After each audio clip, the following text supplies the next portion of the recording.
Bonjour, nous sommes le 24 avril 2026, le vendredi. Vous savez, vous êtes dans votre mission Entre nous décryptage. Nous décryptons toutes les vidéos que nous voyons et que vous nous envoyez. Aujourd'hui, comme c'est vendredi, nous allons lire la citation de la journée. Comme d'habitude, les vendredis, nous trouvons une image et nous venons un peu le lire et le comprendre afin de passer par nos vidéos. Ok. Notre image du jour nous dit, si vous avez le Saint-Esprit, il ne vous conduira jamais à l'encontre de ce que dit la Bible. Si vous avez le Saint-Esprit, il ne vous conduira jamais à l'encontre de ce que dit la Bible. Toi, tu as le Saint-Esprit, mais tu vas là où un pasteur te lave avec les savons. C'est écrit dans la Bible. Toi, tu as le Saint-Esprit, mais tu vas là où un pasteur te dit de couper un peu de tes cheveux, de mettre ça dans une calebasse. C'est écrit dans la Bible. Toi, tu as le Saint-Esprit et tu vas là où un pasteur te dit de mettre sa photo dans ta maison. C'est écrit dans la Bible. Quand tu as le Saint-Esprit, tu ne suis pas les faux pasteurs. Tu ne suis pas les fausses doctrines. Quand tu as le Saint-Esprit, tu as le discernement de te diriger là où il faut. Alors les amis, si vous continuez toujours à aller dans les lieux où on vous fait des choses qui ne sont pas dans la Bible, posez-vous la question, est-ce que vous avez le Saint-Esprit ou pas? Ça, c'est votre question. Nous passons à la vidéo. Mais avant de passer à la vidéo, je vous dis générique. Pingouin pasteur, pingouin pasteur, pingouin pasteur, il lave nos mamans, pingouin pasteur. Eh, c'est déjà là. Ok. Nous allons voir notre première vidéo d'un pasteur qui a dit, lui, il a accepté Jésus pour ne plus mourir pauvre. Lui, il a accepté Jésus pour avoir l'argent. Alors que la pauvreté qu'on dit dans la Bible, il s'est fait riche pour que nous soyons pauvres. La Bible a dit, il s'est fait riche pour que nous soyons pauvres. On parle de qui? On parle de quoi? Et pourquoi on le dit? Beaucoup de gens ne l'ont pas compris. Et nous allons mettre la vidéo et vous allez écouter. Écoutons ce pasteur. Et vous le connaissez très bien. Écoutons ce pasteur qui va parler. Écoutons-le. Moi, je suis le pasteur qui n'a pas honte de dire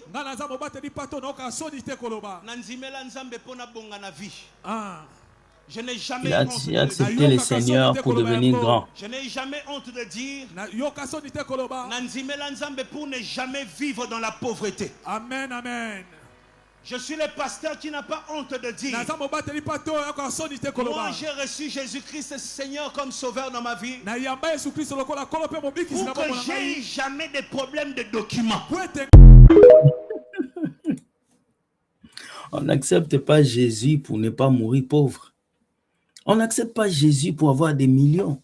Jésus ne s'est pas donné à la croix pour que tu aies une Mercedes, pour que tu aies une maison, pour que tu aies une villa. Un pasteur qui dit ce genre de choses, il ne connaît rien de la parole de Dieu. Il dit, lui, il a accepté Jésus pour ne plus mourir pauvre. Lui, il a accepté Jésus pour devenir grand dans la vie. Mais non. S'il fallait accepter Jésus pour être riche, tous les chrétiens devaient rouler les Ferrari. Tous les chrétiens devaient être riches. Pourquoi le peuple le plus pauvre aujourd'hui, c'est les chrétiens? Le salut n'est pas une situation sociale. Le salut, c'est une situation spirituelle. Le salut ne donne pas l'emploi. Le salut ne donne pas la voiture. Le salut ne donne pas la maison. Le salut ne paye pas les factures. Jean 3,16 dit quoi? Car Dieu a tant aimé le monde qu'il a donné son Fils unique, afin que quiconque croise en lui reçoit des Mercedes. Afin que quiconque croise en lui reçoit des villas. Non. Afin que quiconque croise en lui reçoit la vie éternelle. La vie éternelle est spirituelle. Ce n'est pas parce que quelqu'un a une voiture qu'il a le salut. Le salut ne donne pas les choses matérielles. Le salut donne les choses spirituelles. C'est triste. Mais nous allons écouter un autre pasteur qui va parler. Écoutez ce que ce pasteur va dire. Ce n'est pas l'argent qu'il faut chercher, c'est le royaume et la justice de Dieu. Comment ça se fait que nous les chrétiens, souvent, on a... Ce n'est pas l'argent qu'il faut chercher, c'est le royaume et la justice de Dieu. Mais l'autre pasteur vous a dit, lui, il est venu dans le Seigneur pour avoir l'argent. Ce pasteur vient vous dire, c'est pour la justice et le royaume qu'on vient à Dieu. Qui dit la vérité? Lisez vos Bibles. Si on met Jean 3,16 au milieu, entre ces pasteurs et l'autre pasteur là, qui a dit la vérité? À vous de répondre. On écoute. On a soif de l'argent, mais on n'a pas soif du tout du royaume et la justice de Dieu. Comment ça se fait que nous les chrétiens, souvent, on a soif de l'argent, mais on n'a pas soif du tout du royaume et de la justice de Dieu? On a les yeux fixés sur l'argent. Dans nos entreprises, on est dans des cercles avec des amis et on bave devant l'argent. Mais on n'a que faire du royaume et de la justice de Dieu. Et après, on s'étonne qu'on manque d'argent. Si tu es amoureux de l'argent et que tu ne fais aucun cas du royaume, tu vas manquer. La seule chose que tu dois chercher dans ta vie, c'est le royaume et la justice de Dieu. Vous avez compris. Si vous êtes ici, vous allez à l'église pour avoir mariage, voiture, maison, vous n'aimez pas Dieu. Jésus ne s'est pas donné pour ces choses. Parce qu'avant que Jésus arrive sur la terre, les gens se mariaient. Avant que Jésus arrive sur la terre, il y avait des riches. Avant que Jésus arrive sur la terre, les gens vivaient la vie des richards. Donc, ce n'est pas l'arrivée de Jésus qui a rendu les gens riches. Non, les gens étaient déjà riches. Quand Jésus vient dans ta vie, tu deviens riche de cœur. Tu as l'humilité, tu as le cœur ouvert, tu as la paix intérieure. C'est ça qui compte. Sinon, s'il s'agit de la richesse de ce monde, nous n'acceptons pas Jésus pour être riche dans ce monde. C'est faux. Pour être riche dans ce monde, nous travaillons, nous étudions, nous investissons. Il faut le comprendre. Mais on vous a prêché un faux évangile et c'est ça qui vous détruit. On va passer à la deuxième vidéo. C'est deux pasteurs qui se clashent. Il y a l'un qui dit, tout pasteur qui dépasse 30 minutes dans les heures de culte, c'est un bandit. Il y a l'autre qui dit, non, c'est Dieu qui dirige le culte. Finalement, qui dirige le culte? C'est Dieu ou c'est la montre du pasteur? On va écouter. On écoute la première vidéo de mon ami Alain Patrick Tengue. Alain, je te salue. Hein? Tu vois, je fais passer ta vidéo. Jusqu'aujourd'hui, tu n'as pas fait de débat. On va écouter Alain. Si tu es un serviteur de Dieu et qu'on a dit que le culte commence à 18h et s'arrête à 20h, si tu débordes de 30 minutes, tu es un voleur.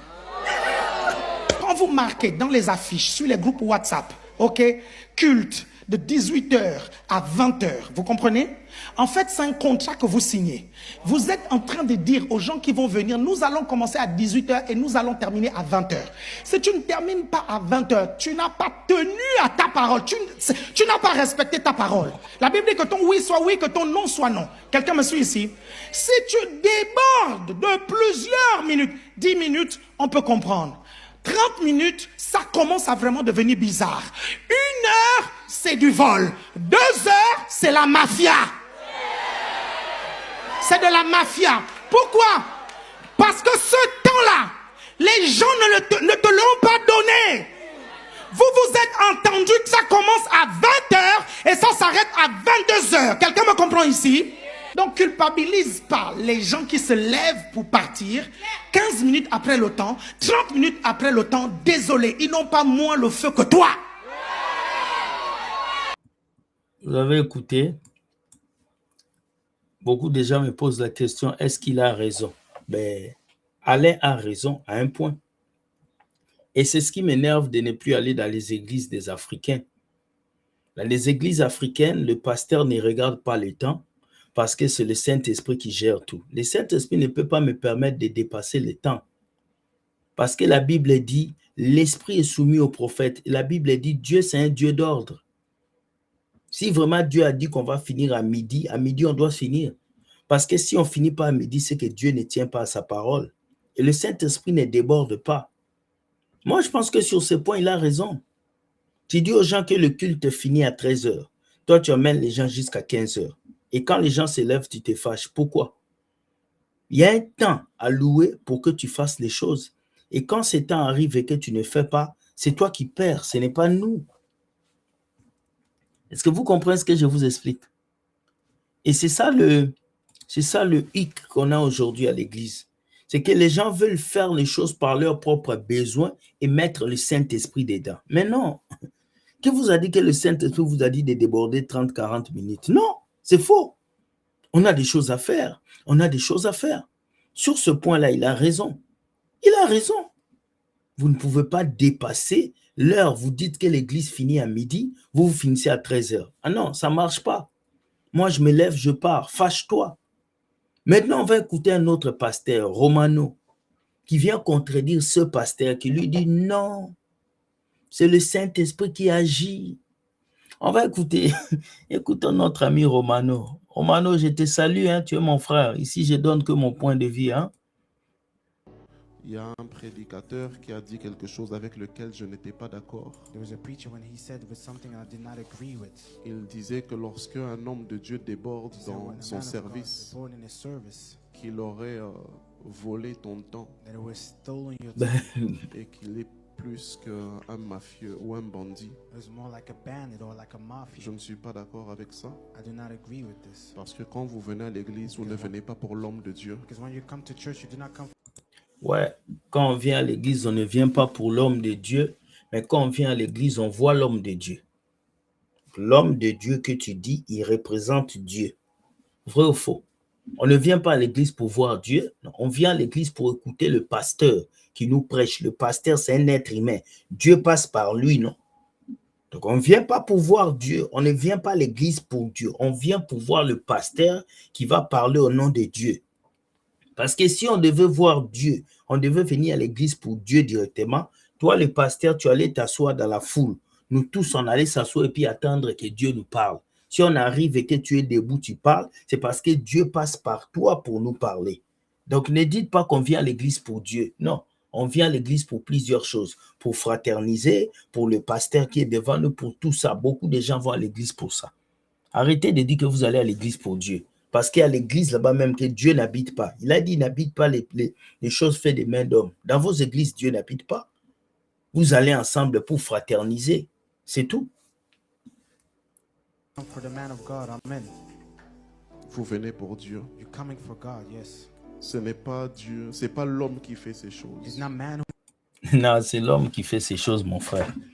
À l'église, le piano ne joue pas seul. C'est le pianiste qui joue. Ce n'est pas les anges qui jouent. À l'église, ce n'est pas Dieu qui descend et puis qui nous parle. Dieu passe par l'homme pour nous parler. Ce n'est pas Dieu qui ouvre les portes de l'église. Ce n'est pas Dieu qui dit aux gens de donner des dîmes et des offrandes. C'est vous, le pasteur. Le pupitre que tu tiens là, ce n'est pas les anges qui l'ont fabriqué, c'est des humains. L'église que tu as construite derrière toi, c'est les hommes qui l'ont fait. Ce n'est pas Dieu qui a construit l'église. Il faut qu'on arrête ces vocabulaires-là que nous appliquons aujourd'hui, nous les chrétiens. C'est pour Dieu que vous venez à l'église. Si on vient pour Dieu, pourquoi on rencontre le pasteur? Il fallait qu'on rencontre Dieu en même temps. C'est pas l'homme qui vous visite. C'est pas un homme qui vous parle. C'est pas un homme qui vous parle. C'est lui qui est devant vous, il est qui? Il est homme. Soyons rationnels. Moi, je suis rationnel. Tu ne peux pas tenir un micro devant moi, tu dis, c'est pas l'homme qui te parle. Mais toi, tu es l'homme. Ce n'est pas Dieu, tu es l'homme. C'est l'homme qui vous parle de la part de Dieu. Ce n'est pas Dieu. Tu n'es pas Dieu pour dire, c'est pas l'homme qui nous parle. Donc, il faut que vous puissiez comprendre ça. C'est Dieu qui vous parle. Et j'aime un autre homme de Dieu qui dit, quand tu sèmes ta présence dans la présence de Dieu, tu récolteras sa présence dans ta présence. Quand tu sèmes ta présence dans la présence de Dieu, tu reconnaîtras sa présence dans ta présence. La présence de Dieu ne veut pas dire 4 murs de l'église tous les dimanches. Là, tu es sorti du contexte biblique. La présence de Dieu, c'est Jésus-Christ en toi. Et quand tu sèmes la présence de Dieu, c'est quand tu t'agenouilles pour prier. Où que tu sois, tu sèmes la présence de Dieu. Ce n'est pas parce que tu pars à l'église les dimanches que tu sèmes la présence de Dieu. Faux. Et la présence de Dieu ne doit pas déborder comme votre présence de Dieu déborde dans vos églises africaines. Donc, faites très attention à ça. Je t'aime beaucoup, mon frère, mais cette vidéo, je ne suis pas d'accord avec toi. Tous les jours où nous avons débordé ici, je prie que Dieu déborde aussi dans ta vie. Non. Tous les jours que nous avons imaginé, nous allons dire, imaginez que moi, je dois aller récupérer mon fils après le culte parce que mon fils est quelque part et que le pasteur déborde d'1 heure. Je vais faire comment? Je vais murmurer. Je ne serai plus concentré parce que je sais que je devais récupérer mon fils. Je ne serai plus concentré à la prière. C'est ce qui se passe. Vous dites aux gens que l'église finit à midi, mais vous allez jusqu'à 13h. Les gens sont déconcentrés parce que les gens ont des rendez-vous, les gens ont des choses à faire. Ils doivent partir. Donc, il faut comprendre cela. L'église n'est pas une prison. Vos temples ne sont pas des prisons. Les gens ont aussi des vies sociales à vivre. Les gens ont des activités à faire. Vous ne pouvez pas retenir des jeunes garçons, des jeunes filles, des familles pendant 2 heures dans ces temples à bois pour essayer de nous dire que c'est Dieu qui fait ces choses. Je suis désolé. Il faut que tu me prouves. Est-ce que c'est Dieu qui tient le micro et qui parle devant la foule? Non. Dieu est là, mais Dieu utilise des êtres humains pour toucher le cœur des gens. Il faut le dire. Pourquoi vous dites que c'est Dieu? Non, c'est Dieu qui passe par vous. Vous êtes des instruments de Dieu. Amen, amen. Vous voyez, les chrétiens aiment les paroles de bénédiction, de manière que je déborde, que Dieu déborde dans vos vies. Les gens disent Amen, mais là-dedans, il y a des fornicateurs. Amen, mais là-dedans, il y a des jaloux. Amen, mais là-dedans, il y a des hypocrites. Mais écrit Amen. Voilà pourquoi gardez vos oreilles. Ne suivez pas tout ce que vous entendez sur... Voilà, là, il a sémé maintenant le blocus mental. Les pasteurs sont trop forts dans ça. Il va détruire le message de l'autre pour mettre son propre message, pour bloquer les oreilles des gens. N'écoutez pas ces genres de prédications parce que ce que toi tu prêches est bon. On ne sait pas. Voilà pourquoi gardez vos oreilles. Ne suivez pas tout ce que vous entendez sur les réseaux. Paul va dire à ses enfants, vous pourriez avoir peut-être des différents maîtres, mais vous n'avez qu'un seul Père. Et si parmi les voix, il y a des voix que tu dois suivre, c'est la voix de ton Père. C'est la voix de mon Père. Mon Père, c'est qui? Mon Père, c'est pas mon pasteur. J'ai 2 pères. Dieu est mon père biologique. C'est fini. Donc, si vous voulez obliger les chrétiens à écouter que vos propres messages, vous êtes un faux pasteur. Mais si vous laissez la liberté aux chrétiens d'écouter les messages qu'il faut, ils seront assez adultes pour faire le discernement dans tous les messages qu'ils écoutent. C'est ça qui est important. La Bible dit, là où il y a l'Esprit de Dieu, il y a la liberté. Donc, si toi, tu interdis aux chrétiens d'écouter un certain pasteur, ça veut dire que tu leur prives de la liberté. Il y a un problème. Un pasteur qui est sûr du message qu'il prêche, un homme de Dieu qui est sûr de la sémence qu'il a déposée dans le cœur des fidèles, comme vous les appelez, n'aura pas peur que ses fidèles écoutent d'autres messages. Non. Une maman, un parent qui a donné une bonne éducation à son enfant, n'aura pas peur de laisser son enfant seul dans un pays ou quelque part. Il n'a pas peur parce qu'il a sémé une bonne éducation. C'est la même manière que vous.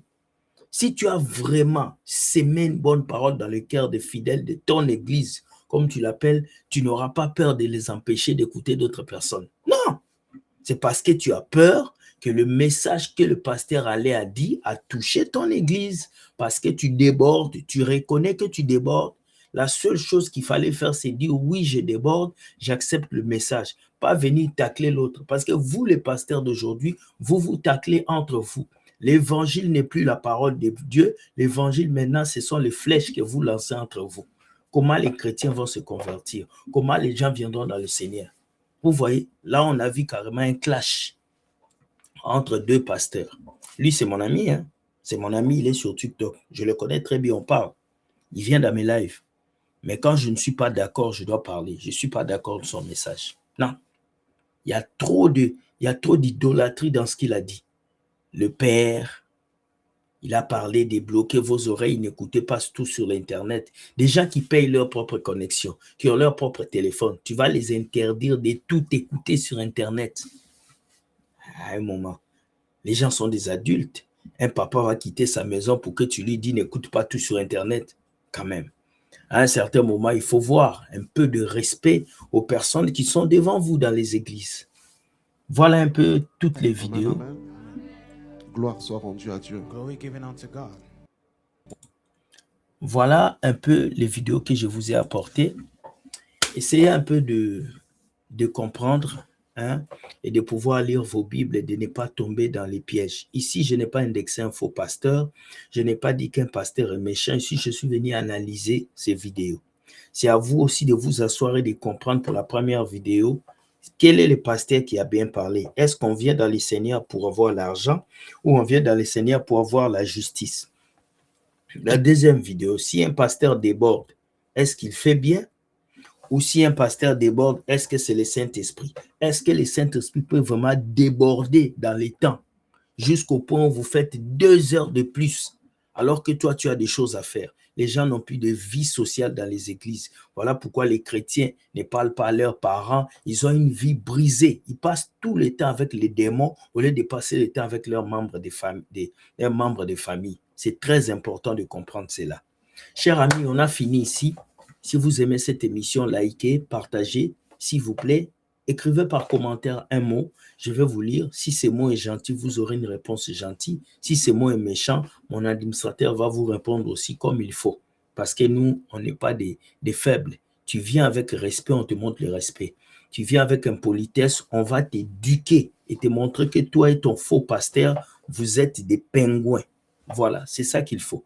Bonne journée, soyez bénis. Ce soir, nous avons un live. Nous allons inviter les frères Loïc. Venez nombreux. 15h heure du Canada, 21h heure de France. Ça va chauffer. Bonne journée. Je vous aime. Dieu gagne toujours. Et bisous les amis. Bisous.